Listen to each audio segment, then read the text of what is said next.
In a single day, God took Joseph from a prison cell to second in command of all Egypt. 2 years after the cupbearer forgot him, Pharaoh, the most powerful man on earth, had 2 dreams that terrified him. 7 fat, healthy cows came up from the Nile, and then 7 thin, ugly cows swallowed them whole.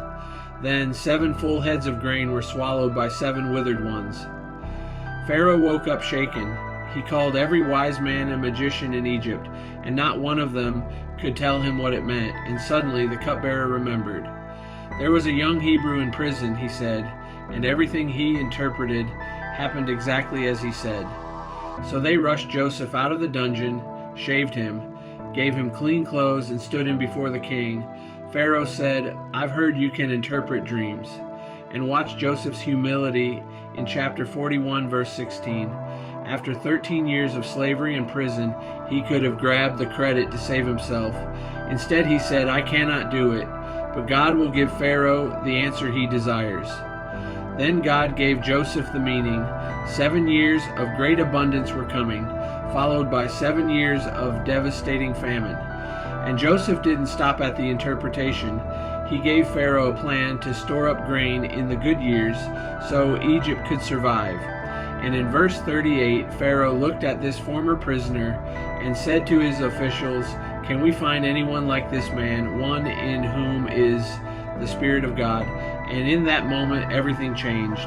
Pharaoh took the signet ring off his own hand and put it on Joseph's. He dressed him in fine linen, put a gold chain around his neck, and made him ruler over all Egypt, second only to Pharaoh himself. From the pit to the prison to the palace in one single day. And listen to what Joseph named his son in that season. He called him Ephraim, saying in verse 52, "God has made me fruitful in the land of my suffering." Hear me, church. The pit was not the end of Joseph's story. The prison was not the end. They were the training ground. God was preparing him in private for what he was about to do in public. And when it was finally God's time, no cell, no chain, no delay could hold back what God had ordained. Your season of waiting is not wasted.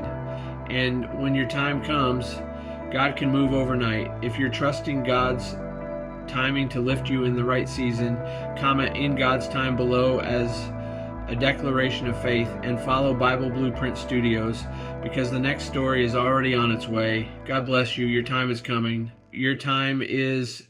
Thanks for watching today's video, and please like, follow, and subscribe as we keep building a clearer understanding of God's Word, one Bible story at a time.